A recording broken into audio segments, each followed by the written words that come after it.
Ladies and gentlemen, tomorrow night, UFC 314. We got a decent card, pretty stacked card. A lot of interesting and exciting fights. Let's not belabor the point anymore. Let's fucking just get into this thing. Looks like it's a 9 o'clock Central Time card, so that's a regular one for me. Pay-per-view time. So we got two sets of prelims in. How many fights? 1, 2, 3, 4, 5. 9, 10, 11, 12, 13. And we got a set of prelims and then early prelims. Looks like the early prelims are 5 o'clock. Does that mean the regular ones are going to be 7? Yeah. 7 o'clock regular time. 5 o'clock for the early prelims. Quite a few interesting fights on here. A lot of bigger names. A lot of up-and-comers. This is really honestly probably the only one that I'm not super familiar with the people. Nora Cornole and Haley Cowan, both very similar records, both of them coming off a loss. Let's see what their records are composed of. 35 years old, 6-1-1, so it's 8 wins, 2 decisions. Coming off a split decision, so a debatable loss. I'd have to go back and watch it to see how clear it was. All hail Haley Cowan. Cool nickname, not bad. Unique one. Wins 7-3, 2 knockouts, 2 subs, 3 decisions. Pretty well-rounded gal, I guess. Been subbed twice. And then she had just a unanimous decision, so didn't have the split like old Nora Cornole did. At least, you could argue that Nora won, I guess, just going off the record alone. But, Jamie Lynn Horth. Let's see.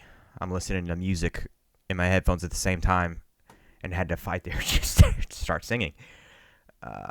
Jacqueline Cavalcante. Huh. Okay. Well, interesting fight. We'll see how these gals do. Maybe, would this be one? I would say this might be going for decision hedges on, but we do have one finish for each of them in their last couple fights. Let's see. 142.60. Well, if you're going to play it, you get plus money on both sides, which is generally what we're looking for. I don't hate the idea of a decision hedge there to start the night off. We might play that one. Moving on. Tresean Gore versus Marco Tulio. We've seen Tresean several times. Marco Tulio, I feel like I remember his last fight, and that is about it. We've probably seen him more than just the once, though. Let's see.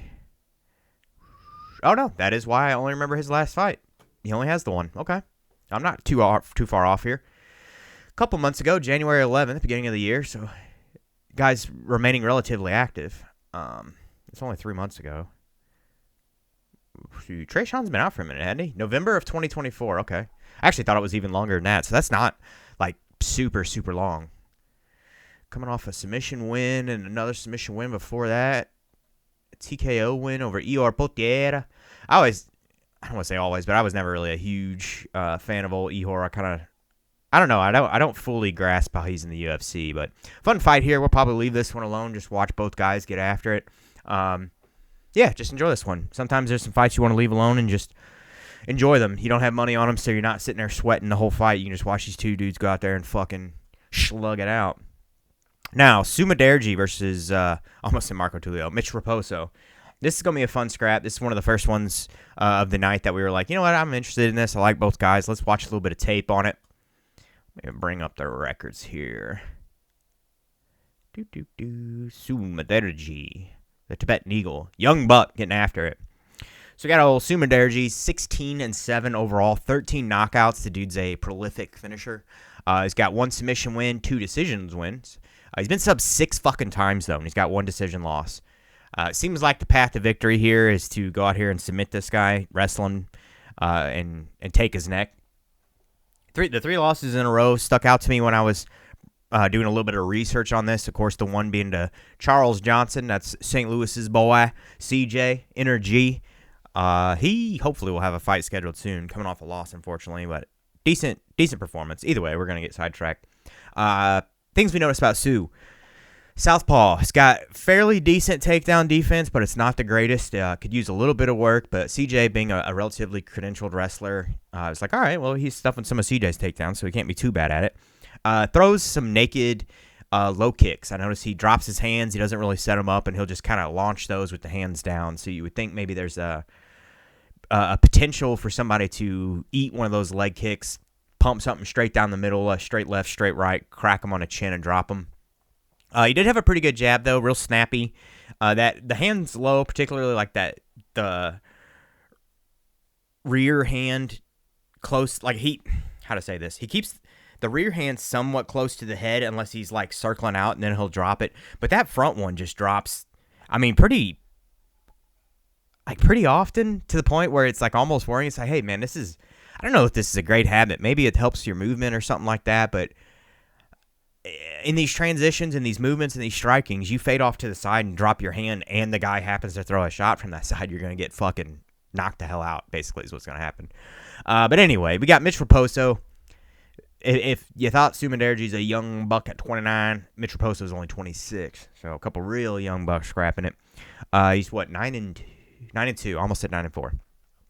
4 knockouts, 3 subs, 2 decision losses. He's got 1 submission loss and 1 decision. That last loss there being a split decision to Andre Lima. It wasn't a terrible performance. I watched that one yesterday, and it's like, all right, he got a little hesitant, got a little reactive, and the volume was a bit of a concern, but not like the worst performance on planet Earth. Need to wrestle more, I think. He's an orthodox fighter, likes to do the kind of the high-low feints over and over. He does that quite a bit. I was noticing. Gets a little upright in his stance against like real high-level wrestlers, higher credentials than himself. I think that would present a problem here. I don't think it's going to be anything really to be concerned about. But he's also compact enough. He's got like, I guess, he's built like a fire hydrant or whatever, that this dude's he's going to be hard to control on the ground. He's going to be hard to stuff unless you're just like worlds better. Those body types I find are very hard to control. Switches stances a fair bit. At least in the Andre Lima fight, I don't know if it was just the firepower coming at him, but he got relatively hesitant almost. It was like he was afraid to throw too much. And like I said, I already mentioned the low volume there, and becoming reactive. So I don't necessarily think that's going to happen in this fight, but I do think if Sumanderji, who has some pop, if he catches him once or twice, I could see Mitch Raposo getting a little hesitant, getting a little reactive here. I lean a little bit towards Sumanderji, given the last performances and how game he is. The dude's willing to go out there and just fucking throw down, and I don't know that Mitch Raposo has that in him nearly as much as Sumanderji does. He may have it in him, just not to the same dog. He ain't got that dog in him like Sumanderji does. So I lean towards him a little bit. Raposo probably has the higher ceiling, in all honesty, I think, given his wrestling background and everything. Relatively even money right now.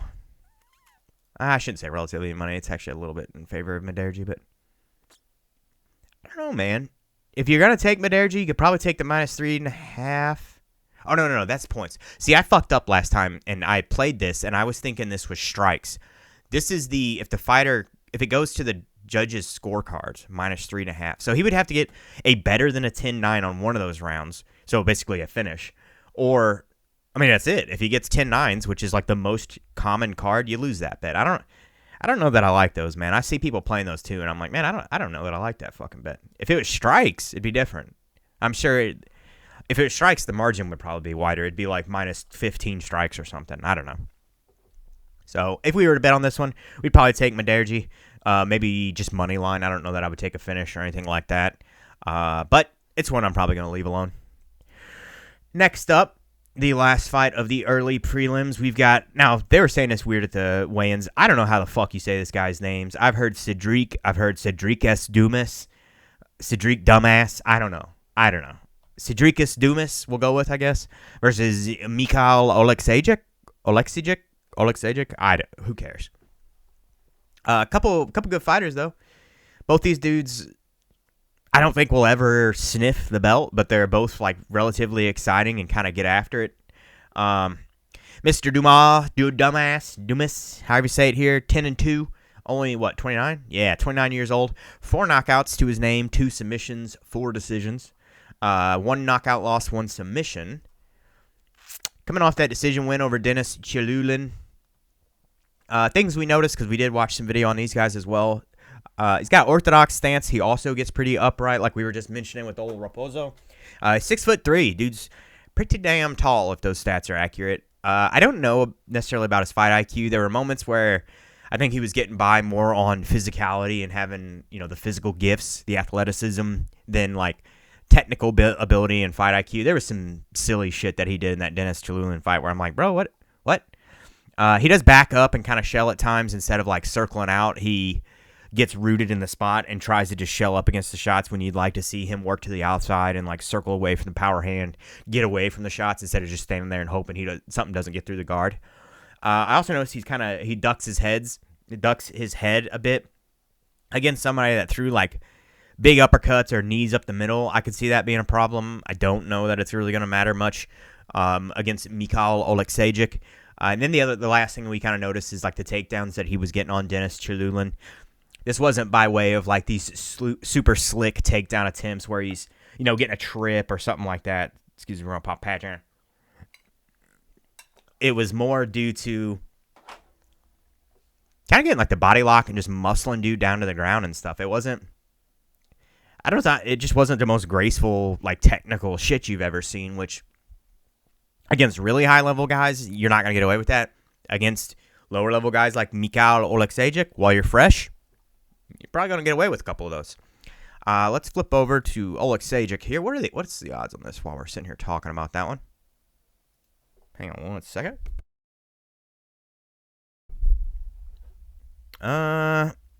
Pretty heavily in favor of Oleksiejczuk. I'm a little surprised about that. I kind of thought this was a toss-up fight. Interesting. All right, well, Oleksiejczuk, the Hussar, 30 years old, 19-9. So he's got a pretty prolific career here. The guy gets after it a fair bit. Doesn't mean he's winning them all, but he's active, if nothing else. What is he? 14 knockouts, 1 submission, 4 decision losses. He's got wins. Jesus Christ. 1 knockout win. Oh, my God. 1 knockout loss, 6 submission losses, and 2 decision losses. We're getting fucking tongue-tied here. 6 foot. So you got to imagine old Cedric's going to have, obviously, the height advantage. If he gets on the head movement, that's going to play in his favor a little bit as well. He's got more range to move back out of the way of punches and such. I need to see these guys reach. It's going to have it on here. 79 versus 74, so a 5-inch reach differential there. Pretty decent. Coming off the decision loss, Oleksiejczuk is to Shara Bullet, which is, you can't be too mad at that. Now, he got the shit beat out of him, but at the same time, he took him to a decision, which a lot of people have not been able to do. Moved down from light heavyweight to what I think is like a more appropriate weight class for him. Dude should have probably been at 185, the entirety of his career. He's a southpaw, not like the fastest guy on planet Earth. Throws a pretty nice left straight, and he likes to pressure forward quite a bit. So Cedric, being that he gets a little stationary when he's shelling up for shots, you could see Oleksiejczuk putting the pressure on him, particularly if he stuns him with a shot and then begins to pressure forward quite a bit. I could see him getting a finish. Pretty decent chin. I think he does rely a little bit on his toughness at times. And it's not like he's cutting angles and slipping shots and rolling and countering and all this shit. He's kind of just like shelling, plowing forward and exchanging and shit. And he's got a real good rear inside leg kick. I noticed he was pumping that quite a bit. Given the odds and how much in favor they are of Oleksiejczuk, I'm almost tempted to play dumbass here, just again because of those odds. I think this is a pretty close fight, pretty competitive. Oleksiejczuk does occasionally pull off these wins, though, where you're like, damn, all right, Oleksiejczuk, let's see what you got going. And Dumas, I shouldn't really keep saying his name like that. It's rude. Cedricus has not really shown me that yet, where I'm just like, all right, this dude's got some potential here where he can get some things done. I think he's a pretty mid-tier fighter, technique-wise, and then he's like maybe a upper mid to lower top tier fighter with his athleticism. It's nothing too crazy. So I don't know. We'll see. We'll see what happens. Moving on, the first fight of the regular prelims, we've got Darren the Damage Elkins versus Mr. Julian Arosa. Real fun fight here. Potential fight of the night, depending how the rest of them go. There's about 7, though, that have potential to be fight of the night, I'm thinking. Let's scroll down to our notes here. Darren Elkins, 40 years old. He's 29-11 overall. He's got 9 knockout wins, 6 submissions, 14 decisions, quite a few. 4 knockout losses, 1 sub loss, and 6 decisions. The guy's hard to kill. Coming off 2 wins in a row, so he's got a little momentum going. That submission win over TJ Brown was pretty nice. And then, of course, the decision over Daniel Pineda. That was a fun scrap. Pineda his eye just got fucking smashed. And also had multiple nasty guillotine chokes that he was not able to finish. Against anybody else, I think he could have potentially finished those. Darren is just so fucking hard to finish. Anyway, nicknamed Damage for a reason. The guy gets busted to shit, unfortunately, sometimes. And again, another guy who relies a little more on his toughness than I would like. Excuse me. I'd like to see him, incorporate a little more head movement, but at this point in his career, I don't know that you're going to get that. Slow, kind of orthodox fighters. Got decent power, though. Throws some okay straights. The occasional good overhand that'll land. Pretty tight guard, so he's not super easy to land on up the middle, but it's just like anybody with the slightest bit of movement or thrown around the outside or anything like that just lands on the guy, and he's just constantly seems in a state of like his meter, his damage meter's flashing yellow, which gives him a 25% damage boost, but he's also super susceptible to damage in his own right. So I guess all that to say, accurate nickname. He's a grinder, though. The dude's got great pressure, pretty good cardio. Kind of like he's one of these dudes who'll drag you into the deep water, and then it's just a matter of like, all right, who's going to drown first? And more often than not, Darren Elkins comes with a set of floaties. He ain't drowning, playa. Going against Juicy J, Julian Erosa. So fucking, that's an awesome nickname. 35 years old, so a bit of an age difference here. 30 wins, 11 losses. He's got 11 knockout wins to his name, 14 submissions, 5 decisions, so he's very prolific finisher, particularly in comparison to Mr. Darren Elkins, who has 14 decisions, 7 knockout losses, 4 decision losses. He's been finished a fair few times there with those knockouts. You worry a little bit about the chin, but I kind of think he's one of these fighters that's like a do or die, go out on his shield. His record would indicate as much, which in turn leaves you exposed sometimes. It leaves the potential for you to be the guy that gets taken out on your shield. So live by the sword, die by the sword, I guess is what I'm trying to say. But both these guys, I think, are coming off 2 in a row. Yeah. Couple submission guillotine chokes. Submission wins by guillotine choke, I should say. Which makes you wonder against Darren Elkins. If this guy's getting caught repeatedly by Daniel Pineda, maybe old Juicy J, who's coming off 2 guillotine wins in a row, will catch one. We had a similar situation with old Chris Duncan and Jordan Vucinic, so we'll see what the odds are. But breaking him down, watching his tape, tall, lankier build, he gets in the upright stance occasionally, so you kind of wonder if old Darren Elkins is going to be shooting for some takedowns. Decent chin, though. Got a nice inside leg kick. He had a head kick from Rodriguez in his last fight, Christian, that I think it would have slept other people. That thing looked like it landed pretty flush, and he didn't give a shit about it. He's got a real good right uppercut, which I think Darren Elkins is probably going to get caught with a couple times. He is, he has a habit, I guess I should say, of reaching out to block sometimes and, pawing at strikes, which in turn draws your hands away from your face, and you can get caught. So if Darren Elkins is able to, which is asking a decent amount from Darren Elkins, but if he sets something up, he throws a good 1-2 and gets him to draw the hands away and then throws the big overhand or the straight over the top. I could see him potentially catching Erosa, but given the age, performances, the composition of their records here with outcomes, you know what I mean? Finishes versus decisions. Wrong one. I think I'm leaning pretty hard towards Mr. Julian Erosa. Has he come down? Was he 300 on here? Yeah, wow. He's come down quite a bit. You could take a money line, but Erosa by sub is nice at plus 350. You could honestly just take inside the distance at 105. Is there...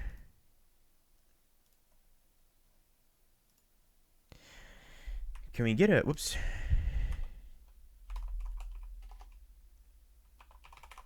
I guess they don't have specifically by guillotine yet, but I'm going to be keeping an eye out for that line. I think it's worth probably a sprinkle. Now, we're talking, a tenth to a quarter of a unit or something like that. I wouldn't go fucking nuts on it, but that's still it's going to pay you out pretty well if it hits. Moving on, Jim Miller versus Chase Hooper. Hoopa. This kind of opposite ends of the spectrum here. You got a young, hungry buck versus an old, well, still pretty hungry lion. Jim A10 Miller, baby. 41 years old versus Chase Hooper's 20-5. That's wild, dude. Wild. Look at them boys. 38-18 versus 15-3. Jim Miller, a hell of a career. The guy's been around for fucking forever. 7 knockout wins, 21 submission wins, 10 decision wins. Been knocked out twice, subbed 3 times, and had 13 decision wins. Jim Miller, hard to fucking kill. Coming off a nice submission win and guillotine choke as well over Mr. Damon Jackson. If I recall correctly, they were cracking. Damon Jackson shot on him or did something goofy, and Jim jumped the guillotine and got him.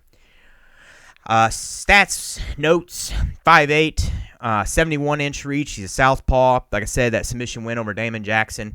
Kind of what you'd call, I guess, a meat and potatoes type of fighter, doing a lot of the basics and doing them pretty well. He's got decent power, decent grappling game, good ground game and submissions.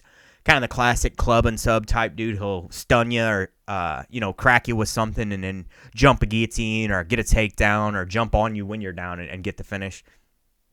I did notice in his last fight, he's starting to slow down. Actually, it was prior to that. I really noticed it in that Bobby Green fight. It seems like the speed is starting to drop off a little bit. There's starting to be some timing issues there. And I'm starting to think the chin is maybe going a little bit. Now, in this fight, I don't know it's going to be a huge problem. Chase Hooper, not exactly dynamite in his hands, though he did drop old Vyacheslav Borshev in his second to last fight. The Dream, 25 years young, like I mentioned. 6'1", so he's got a pretty decent height advantage here. Let's see what the reach is. Only 3 inches it says in the reach, so not huge. I guess he does kind of have shorter arms when I'm sitting there thinking about it. Well, no, look at him. Look at his arms there. They look all right. Look proportionate. Starting to put on some size, though, Chase Hooper is. I notice he's starting to get filling out a little bit. Instead of looking like a skinny kid in there, he's starting to look like a young man. Putting on the man strength and size. Developing a little bit of a striking game. He's definitely known for his grappling, his submissions, really his jiu-jitsu. His wrestling could use a little bit of work, but his jiu-jitsu is pretty ridiculous. Very, very slick on the ground. Got great scrambles, great transitions. Caught Clay Guida with an armbar, which is no small feat. He's a little slow as well, though.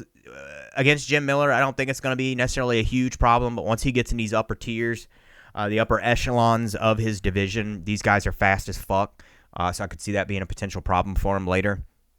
Getting a nice left straight, though, doing some overhand action. Those need a little bit of work. His hooks need a little bit of work.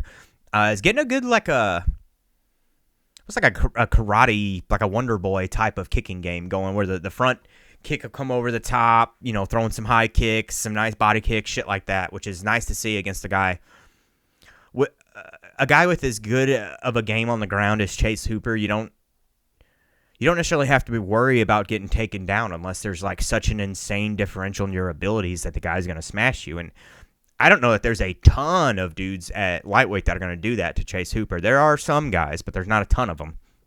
So he can open up with the kicks, baby. Let him fly. Let him fly, baby.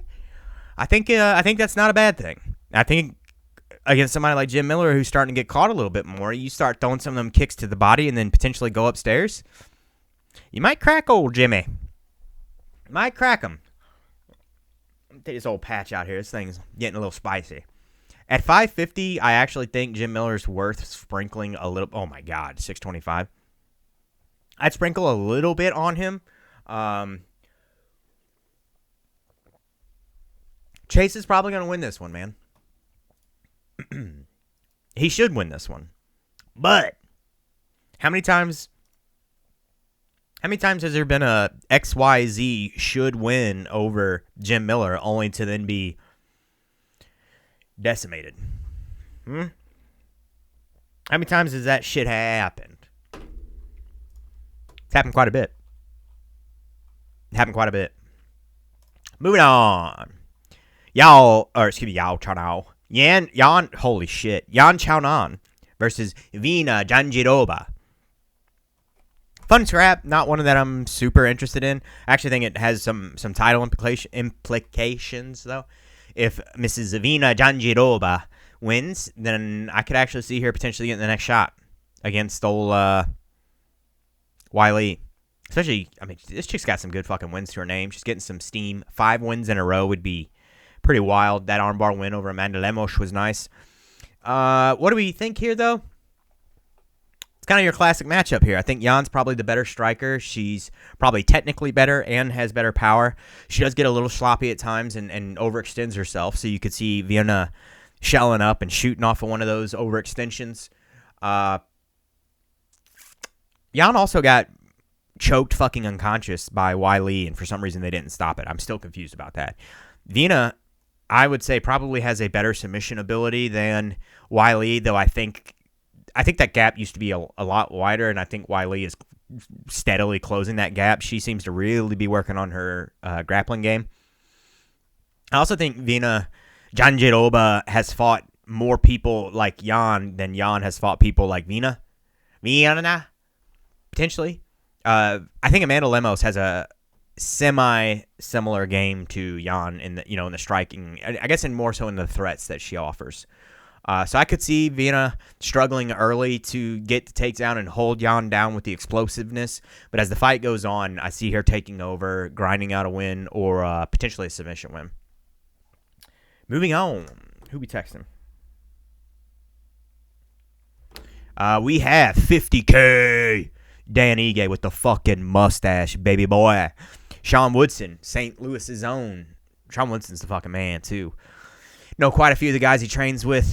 Man, it's a fun fight. This one is going to be one that's going to be hard to separate my bias to.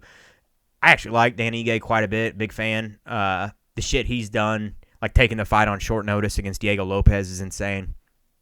But Sean Woodson, hometown guy.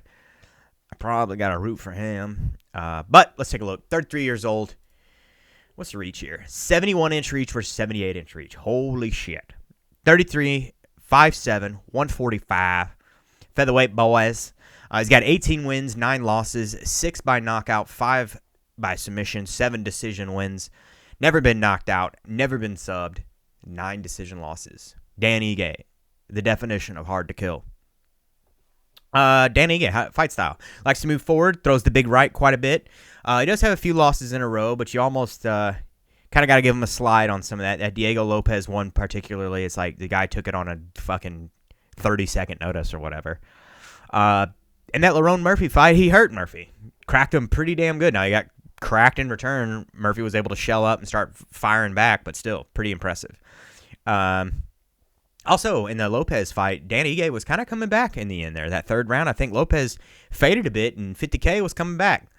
But solid power. He's kind of one of these guys that has natural power. It doesn't look like he's throwing with every single fucking thing he's got and still hurting dudes and putting them out. Just has dynamite for hands. Not the greatest control on the ground. He can get some takedowns occasionally, and then, like, I'd say, it's Lerone Murphy, who's fucking hard to control on the ground anyway for anybody, but might be a problem here as well. He's maybe a hair undersized. There's been times where I'm like, all right, Ige, you could damn near go, like, maybe one down, but you also don't want to see the guy killing himself to make the weight class, and then that beautiful record of no finishes against him. All of a sudden you start seeing him getting finished because he's compromised his chin due to a weight cut. Not insane volume, good counters. I don't know that he's going to be countering Sean Woodson a whole hell of a lot, who has pretty solid boxing. Let's flip over and take a look at Woodson's career here. 32 years old, 13-1, 4 knockouts, 1 sub, 8 decision wins. He's been subbed 1 time in his losses. So maybe not as hard to kill as old Dan Ige, but been subbed only 1 time, and that's quite some time ago. Julian Erosa, actually, funnily enough, with a Bravo choke. Probably the most awkward build in the fucking sport. Guy's tall and lanky and just looks insane out there. Good low kick, of course, great boxing. He actually used to fight at heavyweight at one point in time, believe it or not. Used to be a bit of a doughboy. Got a nasty jab. One of the things I noticed, and I worry a little bit in this fight, though, is he gets a little fucking goofy, like flowy with it. He was doing this stuff against Casares where he was like doing this whole thing repeatedly, like, whoa, what am I doing? Whoa. Doing all this weird shit with his hands, and like, I don't know. I guess there's something to be said for getting comfortable enough that you feel you can get away with that. Conversely, maybe you shouldn't be getting comfortable enough out there that you think you can get away with some goofy shit like that, especially against a nasty dude like Dan Ige who can shut your lights off with one punch. So I'd like to see him maybe play a little more like fundamentally sound here, not be doing that goofy shit. Maybe throw some feints and stuff, but I don't know what the hell that was. Throw some feints, box Dan Ige up, and stay the hell away from him, because if he gets the takedown, I don't know how this is gonna play out for him. But either way, real fun scrap. I like it. Given the odds, I lean towards Woodson a little bit, but I'm not super sold on that one, man. 50K might get this shit done. What's the what kind of plays we got on this one?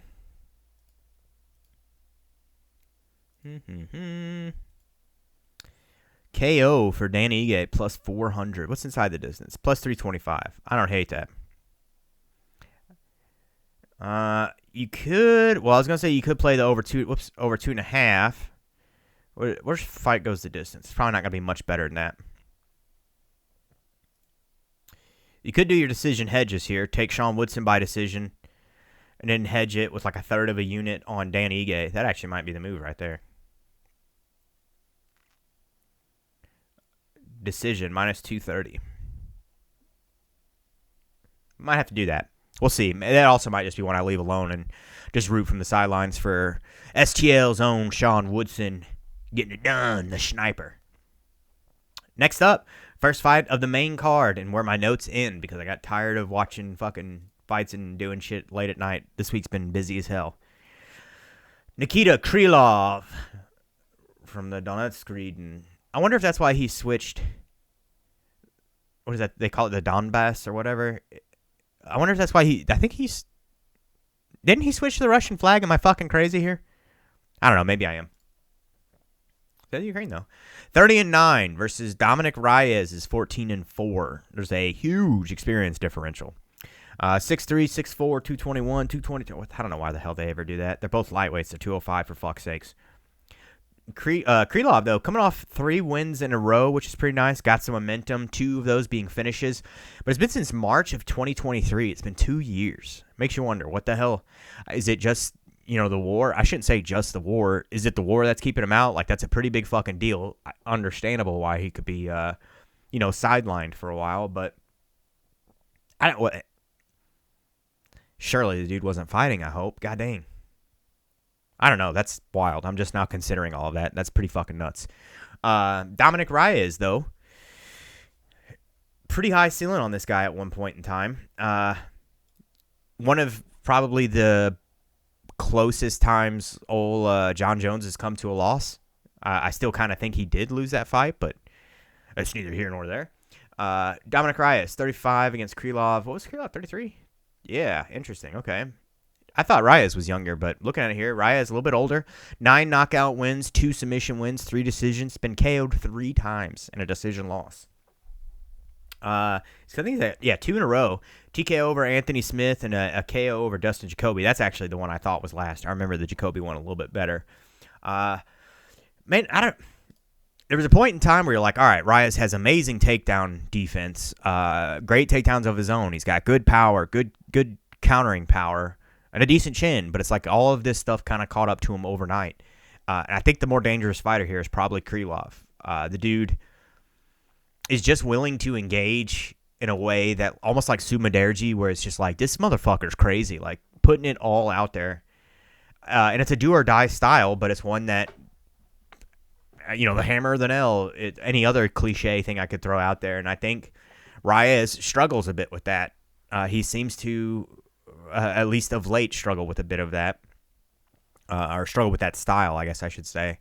So I could see Krylov going out here, catching him, getting the finish. Let's see. Dude, my playlist is fucking slapping right now. Slapping.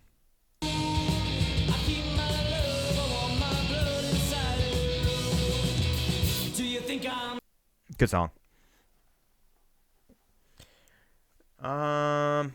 Krylov, inside the distance, plus 110. Probably play that one. I'd like to see Reyes get the win. You could hedge it there. third of a unit on him, put a full unit on Krylov and just like a third on Reyes. But what's the under?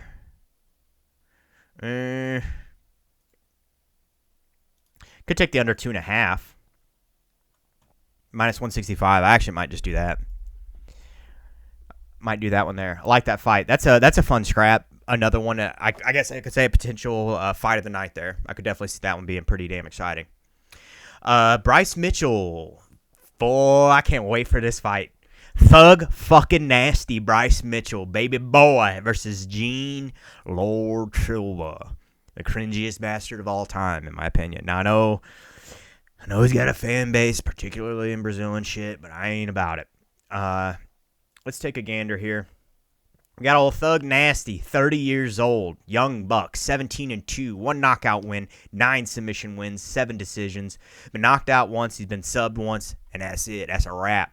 Coming off a KO win over Crone Gracie, and then maybe one of the worst knockouts I've ever seen against Josh Emmett, excuse me. The boy's got indigestion. Stylistically, great grappler, persistent, decent chin. I don't think there's a whole lot of people that are going to knock him the hell out. Let me go. It was Elia who subbed him, right? Yeah. Or submit him. Both those guys have dynamite in their hands. Both of them have decent grappling ability. I don't think that there's a ton of people out there who are going to be sleeping Bryce like that. That said, Gene Silva, insane power. I could see it potentially happening. But I do think Bryce Mitchell, Thug Nasty, is the better wrestler, the better grappler. He's got better jiu-jitsu. I think he presents a pretty big threat here, and I think a lot of people are sleeping on the Thug Nasty. Now we have Gene Lord Douchebag Silva, 28 years old, 12 knockout wins, 2 submission wins, 1 decision. Lost 2 decisions, so never been finished. I could see him getting finished here. Crazy power. He's got a long stance, though, which I think in turn leads to some of those takedowns that you saw Charles Jourdain get against him. I think somebody like old Bryce could potentially capitalize on that as well. But the power and the speed, the timing, Gene Silva's a nasty sumbitch. Play-wise, I do think Gene Silva probably is going to get the win, but for the money, which the money is coming in on Bryce, man. Bryce by sub, 600. Put a quarter of a unit on it, call it a wrap. Whoops. Moving on. No, not moving on quite yet. Quite a bit of back and forth between these two. Bryce, of course, caught a bit of flack for his podcast, his debut, Arc Insanity, or whatever the hell it's called, espousing some pretty volatile views, whatever your opinion may be on those. Whatever. I'm not even going to get into that, but caught some flack in the, court of public perception or whatever the hell. Then you got Gene Silva doing the barking thing and really coming at Bryce hard after that podcast and really trying to capitalize on the whole public perception. And what at first, I think it was working in his favor, and now I actually think the tide has turned back in full swing of Bryce. People are kind of like, all right, whatever. Like, the kid, he's an all right guy. He says some goofy shit. Kid's been rattled a couple times. Maybe he's got a few screws loose, but he seems like an all right guy. Like, leave him the hell alone. Free speech. Let him do his thing. Whatever. You don't have to agree with it, but that's kind of the whole. That's the thing, man. You gotta win over with ideas and shit, not vilifying somebody in the public eye so much for something like this, for basically exercising their free speech, that you try to take away their livelihoods and ruin their entire lives. It's like, I don't know, it's kind of wild, but I guess who the fuck am I? So, I'd like to see Bryce get it done. I'm a Bryce Mitchell fan. I've been a Thug Nasty fan for years. I've caught a lot of flack from my cousin who does not like Thug Nasty for being a fan of him, but I've liked him pretty much since The Ultimate Fighter when he was making a damn bow and arrow and shooting in the backyard. I'm like, all right, this kid's out of control, but whatever. Moving on. We've got El Pantera, Yair Rodriguez versus Patricio Pitbull, Bellator's own former champ.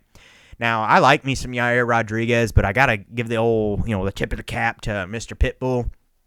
I've been a fan of both Pitbull brothers since, God, I don't even know, man. I started really getting heavy into fighting and shit. Probably, I don't know, probably around the time I started jiu-jitsu. But either way, both Pitbull brothers were fighting in Bellator and were on the up and up. What were they even called? Didn't they used to be called something else? I don't know, whatever. We've been fans of the Bellator boys, the Pitbull brothers for quite a while. He's a seasoned vet at this point. I don't know what the age difference. I think Yair's like 33 or something, 32. I think he's upper 30s. Yeah, 37. I actually thought maybe it was even a hair older than that. Pitbull Brothers Association, but 36-7, 12 knockout wins, 12 submission wins, 12 decisions. He's the ultimate well-rounded fighter. 2 knockouts, 1 sub, 4 decisions. Insane amount of experience. I could see the experience and the wrestling ability being a big factor here, but Yair is so unpredictable and so dynamic in basically every position. You always got to wonder if this dude's going to snatch up a finish somewhere or get some kind of crazy knockout. Now, I got to think Patricio has seen, there you go, Pitbull Brothers. Patricio has probably seen Yair more than Yair's seen Patricio. What are the odds on this? Speed and, like, wide range of attacks, arsenal. I probably got to go with Yair, but I think Patricio's a live dog here at plus 155, man. This is another one, maybe you either hedge it or you leave it alone, like Yair inside the distance, Patricio decision. I'd maybe go that route. Quarter of a unit and a half a unit or something like that. Come out ahead either way. Get a decent amount of coverage out there, and you're only exposing yourself for less than a unit total overall. I think that's probably the play there. Really fun scrap though. I'm excited for that one. I like to watch it. Yair kind of stole the show a little bit yesterday at the old pre-fight presser. It went fucking shithouse on Diego Lopes. There's all kinds of like rumors online as to the reasoning behind that, like Yair saying that Diego and his team jumped this Marco guy, and then Diego saying that the Marco guy was rough with one of the chicks in the gym or something like that. So I don't know if he was, and it's like, well, fuck him then. Like, get rough with the boy. I don't care. Jump him. But it is what it is. I'm not gonna sound off too much about that because I honestly don't know. Wasn't there. Didn't see it. So fun fight. We're gonna enjoy that one. Probably play the hedge if we do play anything. Next up, Michael Chandler. Michael Chandler. The Iron Mike Chandler. Uh-oh, what's wrong? Shit, it was freezing there for a minute. Let's take a gander. Michael Chandler, 23-9 against Paddy the Baddie. Paddy Pimblett, 22-3. Mike Chandler's getting a little bit up there in age, and old Paddy's still a young buck. 38 years old versus Paddy's, 30 maybe? Yeah, 30. Mike Chandler, compact. If built like a fire hydrant, needed a definition, they would just slap a picture of old Mike Chandler down. He's from High Ridge, Missouri, though, so I got to root for him a little bit, being a Missouri boy. Great wrestler, wrestled for Mizzou with, like Tyron Woodley, Ben Askren. Explosive, also a Bellator guy. Fought the Pitbull brothers, beat Patricky, and then got absolutely flatlined by Patricio. He's 11 knockouts, 7 submission wins, 5 decision wins. He's been knocked out 4 times, subbed once, and has 4 decision losses, 23-9. So, pretty decorated vet. Been around the block once or twice. What is he? Isn't he coming off of quite a few losses in a row, though? 2 losses in a row. I actually thought it was more than that. And then the only one breaking it up is a front kick win over Tony Ferguson back in 2022. Who gives a shit? That doesn't. Tony was well on the downslope by then. I almost don't even count that fight. He got Paddy the Baddie. I'm not a fan. I think his personality's fucking annoying, but great fighter. Has actually kind of surprised me a bit a couple different times now. 22-3 though. He's got quite a bit of experience for his age. 6 knockouts, 10 submission wins, 6 decision wins. Been subbed once and has 2 decision losses. Not the greatest striker on planet Earth, but he's willing to get in there and fucking throw down and get after it. Against somebody Mike Chandler, I could see him potentially getting caught with one of the big hooks, the dynamite that Chandler throws. In turn, I could also see him potentially catching Chandler. It's kind of that do or die style that we've touched on a couple times tonight. I think submission ability goes in favor of old Paddy. Wrestling, though, obviously goes in favor of Mike Chandler. I don't know that Paddy's going to be able to get Chandler down too much. At Chandler at plus 130, dude, I'll take it. Oh, God. I was just sitting here talking about how Paddy's surprised me multiple times, and I was kind of going into this thinking I would take Paddy, and now I'm like, fuck it, let's go Chandler. Underdog, baby. Paddy's never been knocked out. Scousers don't get knocked out, lad. What's the... Chandler by KO, you could just put a third of a unit on that, and then you don't have the crazy exposure, exposing yourself with a 1 unit on the line, but I don't know, maybe play both. Do a half a unit on him straight up, money line, and then do a third of a unit on by knockout. Then you've got still less than a unit of exposure, but you've got the double coverage, which is, I think, the most likely outcome for Chandler to win. He could grind out a decision here. I think he's going to be hard to finish, but I could also see him clipping old Paddy and putting him away. Given how Jared Gordon was landing on Paddy, been a couple people who have cracked him. I could definitely see that happening. Moving on, this is a big fight, too, for Paddy. Big jump up. If Paddy wins here, this dude he's not far removed from the title. Literally, like, this win and 1 more after that, maybe 2 more after that, and the dude's in the title. Last but not least, the main event of the evening, what the card was built around, we have Alexander the Great Volkanovski, the Volkster, versus the Emo King, Diego Lopes. Fucking the man. This is a fight where I love both dudes. I'm really going to struggle to pick a guy here. I think really this one is kind of one of those you just sit out and enjoy the fight because it's going to be wild whatever the hell the outcome is. You got Volk, decorated vet at this point, huge wins over names like Chad Mendez, Max Holloway, Jose Aldo, the Korean zombie, Chan Sung Jung. Quite a few of the featherweight greats that Volk has their fucking scalps at this point. Then you got Diego Lopes coming up, who's been on an absolute tear. I actually thought Diego Lopes was a little bit older than that. He's only 30. Still well in his prime. Got quite a bit of tread left on the tires, especially for, you see there, he has actually more experience than Volk. Credentials, I think you got to give the tip of the cap to Volkanovski. Particularly, going up to lightweight and having a pretty impressive performance against Islam in that first fight. Momentum, you kind of got to give to Diego Lopes. Volatility and finishing ability, I think you got to give to Diego Lopes.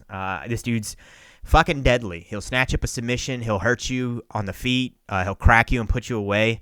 Volk has been cracked and put away a couple times of late. Ilyas Topuria was able to stalk him, put the pressure on him, get him up against the cage, and finish him. I actually think Diego could potentially do the same. Now, I'd like to see Volk go out there, play it smart, work the takedowns, do the wrestling, tire Diego out, and then proceed to get the win. Man, he's actually the favorite now. That's kind of wild. I think he has the ability to do it. He's also coming in incredible shape. There's a couple guys who I don't know that I've ever seen them in as good a shape as they're coming in on this card. Yair's another one that comes to mind. Volk looks fucking shredded, though. I think the time off for him, the reset, the time away from the sport has probably been good for him both mentally and physically. Whereas Diego, the activity, the training for multiple hard wars back to back, you got to wonder at a point where it's like, all right, where does the overtraining, the injuries, and all that start to come into play? Is this one of those where, like, the time off's going to do Volk some good, enough good that he can go out there and kind of capitalize on Lopes, the tread, the activity. But conversely, you wonder, is Volk, the age, the overall wear and tear? Because he had a whole career in rugby before he ever started getting into fighting, which is not exactly a gentle sport there. I think the play here, I would take Volk money line. Dude, what is going on? Now nothing's like reacting to me. I'm clicking it. Oh, because I have 20 bets on there. Volk money line at minus 140, and then maybe hedge it with Lopes inside the distance. Whoops. That's probably what I would do. I'd probably hedge it. If Lopes wins, I think it's going to be him catching Volk early, so you could even maybe do like around 1 or 2 Lopes and then switch moneyline Volk or do some live betting. Oh, that might actually be the move. Do some live betting because the momentum will shift in favor of Lopes, and then you're going to see Volk take over as the fight goes on, particularly as it gets to the championship rounds. Lopes, remember, was fading pretty horribly against Ige in that third round. And you're going to have 2 additional rounds after that with Volk. Which is a fucking nightmare to be going into deep waters with somebody like Volk, who has pretty outstanding cardio. Yeah, man, you could play first 2 rounds Lopes, last 3 rounds Volk. Not a bad idea. Volk decision, Lopes rounds 1 or 2, hedge it out that way. There's some plays there for sure that you could make some money, hedge her out, or just do straight up. I guess forced to pick. If I had to do just one, I'd go Volk. It's too hard to discount his credentials, the belt, the career, everything this guy's done in the sport. It's hard to just dismiss that by going, yeah, Diego Lopes is on a tear, though, and he's dangerous. So, I think technique-wise, Volk's probably actually the more clean and technical fighter. Lopes is just fucking insane. He's also technically very good, but then he has this weird physicality thing where it's just like, dude, this guy's dynamite. He's insanely fast. He's explosive, and he's technically good. I just think Volk's a little better on the technique side of things. So that's it. A lot of good plays. Threw out a shitload of bets. We'll probably put some out on Twitter to the public to be slaughtered when I lose again. Last week we did not do good. I should have left it alone. I was even saying I was going to leave it alone. Then I tried to force some plays and ended up getting my ass beat. So still positive for the year. Still got an okay record going, but we need to improve. So we're going to be a little more selective this weekend. I'll put them out on Twitter for the official record. And that's it. Thanks for watching, folks. Thanks for hanging out. We did a longer breakdown than we normally do. We only touch on about 5 fights, and we did quite a few here, so it's damn near an hour. Throw me a like, subscribe, follow, all that bullshit, comment. It really helps me out and keeps me motivated to do these things as something new and fun to try and get into. So thanks for following, folks. Yeah, we'll catch you next time. Peace out.